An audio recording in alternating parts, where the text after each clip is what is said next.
Halo semuanya, ketemu lagi dengan saya Julie di Wisdom and Invest. Seperti biasa, hari ini saya akan membahas 10 saham ini secara berurutan dan saham ini adalah saham pilihan dari teman-teman.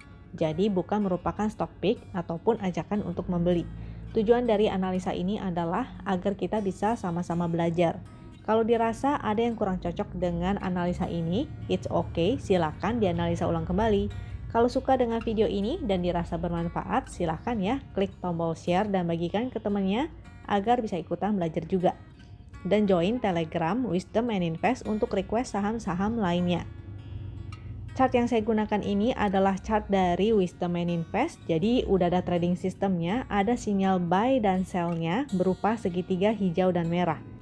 Bagi teman-teman yang tertarik untuk mempelajari lebih lanjut tentang chart Wisdom and Invest, maka silakan klik link yang ada di deskripsi di bawah. Di video itu dijelaskan secara lebih lengkap dan detail. Untuk teman-teman yang ingin menggunakan chart win secara free juga bisa, tapi hanya satu jenis chart yang diberikan secara free. Syaratnya mudah, teman-teman bisa membuka rekening sekuritas melalui Wisdom and Invest. Untuk detail infonya, teman-teman bisa hubungi adminnya di Telegram ataupun di WhatsApp. Nanti saya akan tuliskan juga di deskripsi di bawah.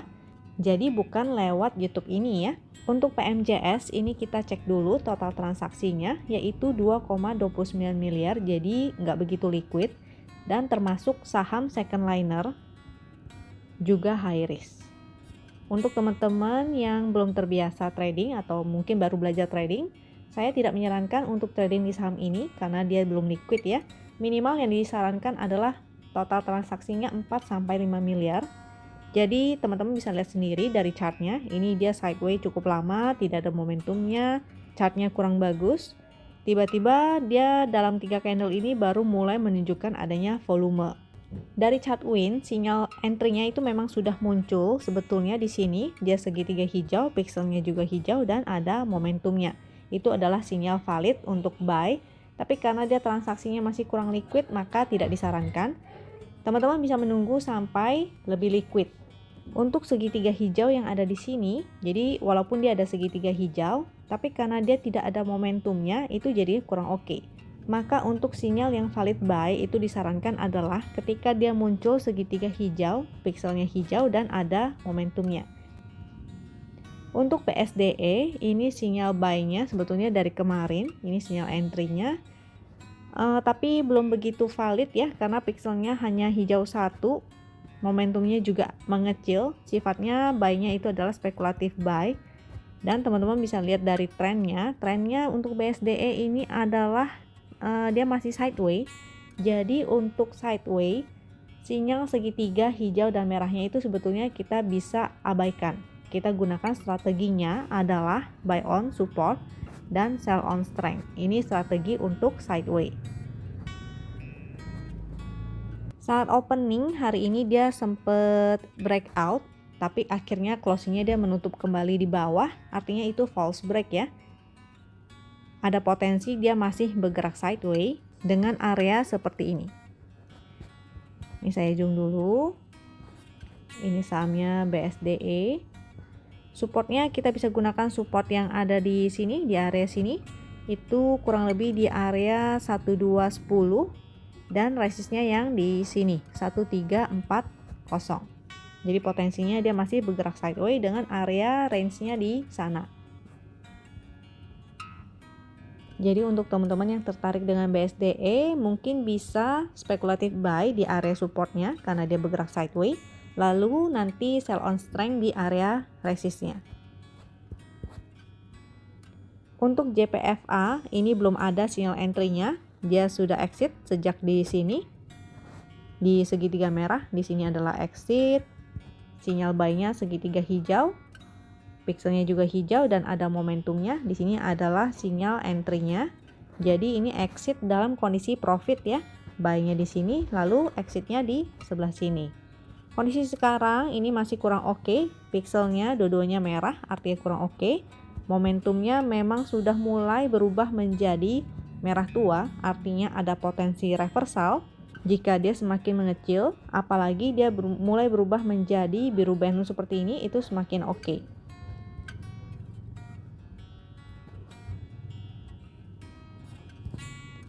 JPFA.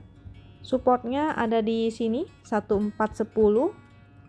Selama dia bertahan di 1410 ini, dia masih ada potensi untuk naik kembali. Jadi karena tadi momentumnya sudah mulai berubah menjadi merah tua, ada potensi dia bisa mantul di support sini dan kembali ke area resist. Resist terdekat kita bisa gunakan candle yang di sini atau bisa gunakan area resist ini ya. Itu ada angkanya juga. Kalau ini ada yang ketimpa dan nggak kelihatan, angka-angkanya juga bisa kelihatan di sebelah sini. Ini ada resist 1, 2, 3 dan ada area supportnya juga. Tapi kalau misalnya JPFA ini sampai breakdown dari support 1410-nya itu artinya tidak oke ya. Sebaiknya teman-teman tidak entry. Bagi teman-teman yang ingin spekulatif buy, maka spekulatif buy lah di area supportnya ya, agar resikonya tidak besar. Untuk SMGR ini belum ada sinyal buy-nya. Pixelnya dua-duanya merah, tidak oke. Dan momentumnya juga, ini SMGR momentumnya mulai berubah menjadi pink. Artinya potensinya dia bergerak sideways. Karena potensinya bergerak sideways, artinya strategi kita ubah ya menjadi buy on support dan sell on strength. Untuk segitiga hijau dan merahnya teman-teman bisa abaikan dulu. Kita gunakan strategi yang ini, BOS dan SOS.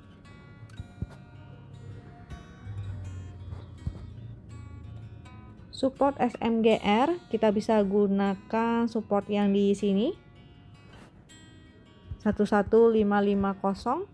Di sini sebetulnya juga ada support, yaitu support tren yang hijau ini SMGR.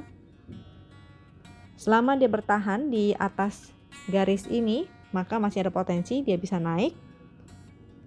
Tapi kalau sampai dia breakdown, artinya membuat lower low lagi, maka potensinya dia akan ke support yang 11550. Jika dia sampai breakdown dari 11550-nya itu artinya sudah tidak oke lagi. Untuk KF ini memang belum keluar sinyal sell karena entry-nya juga jauh di bawah. Dengan menggunakan sinyal win, entry-nya di sebelah sini. Dia saat muncul segitiga hijau, pixelnya juga hijau-hijau dan ada momentumnya. Statusnya hold dengan profit 49,7%. Jadi memang sudah mulai tergerus karena hari ini ARB. Bagi teman-teman yang entry dari bawah, maka bisa menggunakan supportnya, yaitu support di sini atau menjadi trailing stopnya di 5450. 5450 di sana ada support. Tapi jika teman-teman yang sudah entry di pucuk, maka saran saya sih tidak di hold ya. Karena masih ada potensi besok bisa ARB lagi. Untuk BBNI ini belum ada sinyal sell, entry-nya sejak di sini, segitiga hijau yang ini, dan sifatnya juga spekulatif buy, bukan valid buy, karena saat muncul segitiga hijau itu, pixelnya hanya hijau satu, dan momentumnya sebetulnya tidak ada, artinya bergerak sideways, dan strategi sideways jangan lupa, yaitu buy on support dan sell on strength. Artinya saat dia mulai mendekati resist yang di sini, teman-teman bisa sell on strength, kecuali dia berhasil breakout disertai dengan adanya momentum seperti ini. Candle hari ini sebetulnya BBNI membentuk inside bar, ini BBNI. Dia membentuk inside bar ya, jadi ada di dalam bar yang kemarin. Perlu konfirmasi satu candle lagi, misalnya besok, seandainya dia sampai breakdown atau bikin lower low, artinya tidak oke lagi. Teman-teman yang sudah entry dari bawah mungkin bisa memutuskan untuk take profit dulu. Jika dia naik ke atas atau membuat higher high lagi, maka masih ada potensi untuk testing resist 6775-nya. Kalau sampai breakout, maka teman-teman bisa hold. Untuk DKFT, pixelnya sebetulnya masih kurang oke karena merah dua-duanya. Yang bagus adalah hijau dua-duanya. Dan untuk momentumnya DKFT ini muncul merah tua, jadi ada potensi dia reversal.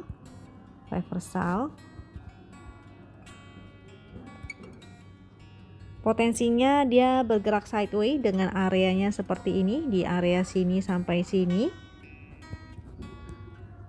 Saya zoom biar lebih jelas. Untuk DKFT, supportnya ada di area sini 183. Di bawahnya juga ada lagi yaitu 167. Kalau dia sampai breakdown dari 167 itu artinya sudah kurang oke lagi. Potensinya dia bisa testing resistnya, yaitu resist yang di sebelah sini. Angka psikologisnya ada di area 220.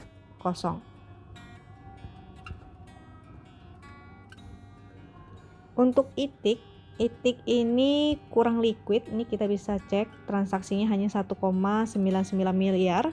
Dia tidak liquid dan high risk. Tidak liquid, high risk.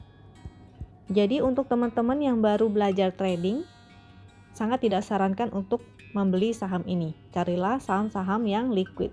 Walaupun saham itu adalah second liner maupun third liner, tapi setidaknya minimal dia harus liquid dan indikatornya juga bagus-bagus. Indikatornya untuk ITIK ini pixelnya hanya satu hijaunya, yang bagus adalah hijau dua-duanya, dan statusnya masih none ya, artinya tidak ada posisi. Terakhir dia muncul segitiga hijau sudah exit dan belum ada sinyal entry-nya. Untuk INKP sinyal entry-nya sudah muncul sejak di sini. Pixelnya hijau-hijau dan ada momentumnya, artinya itu kesempatan yang baik untuk beli, apalagi saat di sini dia breakout ya di 11275. Statusnya masih hold dengan profit 26,6%. Kondisi pixel saat ini merah satu, yang bagus sebetulnya adalah hijau dua-duanya, tapi masih oke karena dia ada momentum. Resistnya di area sini 13.700. Jika dia berhasil breakout dan membentuk higher high itu bagus sekali, ada potensi dia akan ke resist selanjutnya yaitu 14.650.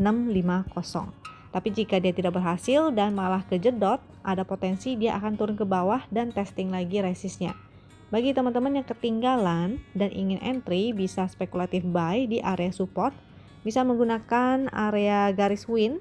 Garis winnya di 11.470 ataupun di support yang ini ya saat dia breakout, yaitu 11.275. Tapi jangan lupa saat dia mulai mendekati support, maka teman-teman sebaiknya cek lagi indikator-indikatornya masih oke atau enggak. Kalau dia berhasil mantul dan indikatornya masih oke, maka teman-teman bisa spekulatif buy. Untuk Soci, ini sinyal entry-nya sudah muncul beberapa candle kemarin. Tapi karena ini sideways, maka sebaiknya strateginya adalah buy on support dan sell on strength. Jadi supportnya ada di sini yaitu 250 dan resistnya di area 324. Kondisinya sekarang pixelnya masih merah-merah, artinya tidak oke. Lalu momentumnya juga tidak ada ya. Ini teman-teman bisa lihat momentumnya belum ada, maka potensinya dia bergerak sideways. Jika dia sampai breakdown dari 250 itu artinya dia tidak oke lagi. Composite kita hari ini membentuk higher high. Pixelnya dua-duanya hijau, masih oke dan momentumnya juga menanjak. Jadi masih ada potensi dia bisa naik lagi. Tapi melihat momentumnya yang secara tren momentumnya ini sudah mulai melemah, jadi ada potensi dia naiknya juga nggak banyak-banyak banget. Jadi teman-teman jangan sampai lupa untuk pasang trailing stopnya. Bagi yang belum pasang silahkan kerjakan PR-nya malam ini. Ini adalah contoh salah satu screener dari Wisdom Main Invest. Jadi untuk member itu bisa menggunakan screener ini setiap saat. Perintahnya untuk screener yang ini adalah /s win pix d. Artinya untuk men-screening saham-saham yang muncul segitiga hijau disertai dengan pixelnya.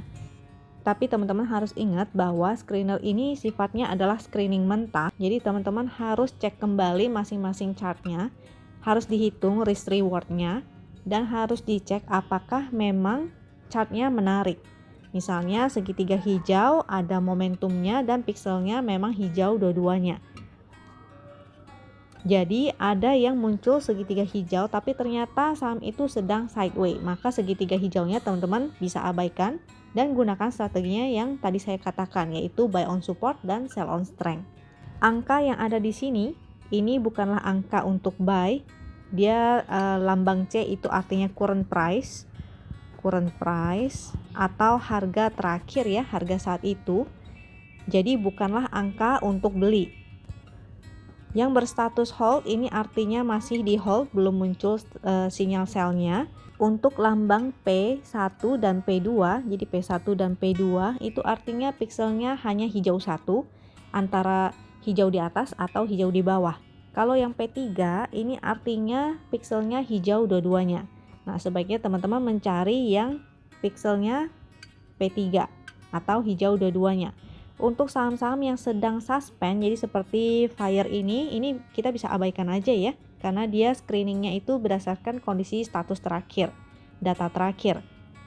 Untuk tanda bintang ini artinya ada ledakan volume atau volumenya di atas rata-rata. Jangan lupa sekali lagi ini sifatnya adalah screening mentah, jadi teman-teman sebaiknya melihat lagi chartnya masing-masing dan sesuaikan analisanya dengan chart dari saham itu. Untuk saham-saham yang belum liquid maka sebaiknya hindari, lalu dihitung kembali area supportnya di sebelah mana. Jadi titik entry-nya harus dihitung lagi ya, berdasarkan risk dan rewardnya, di manakah supportnya dan berapakah jarak ke area resistnya. Mudah-mudahan analisa ini dan penjelasan ini cukup dimengerti. Cukup sekian analisa dari saya. Mudah-mudahan analisa ini bisa membantu teman-teman. Jika dirasa video ini bermanfaat, silakan ya klik tombol share dan bagikan ke teman-temannya agar bisa ikutan belajar. Semoga teman-teman sehat selalu dan sampai jumpa di video berikutnya. Thank you.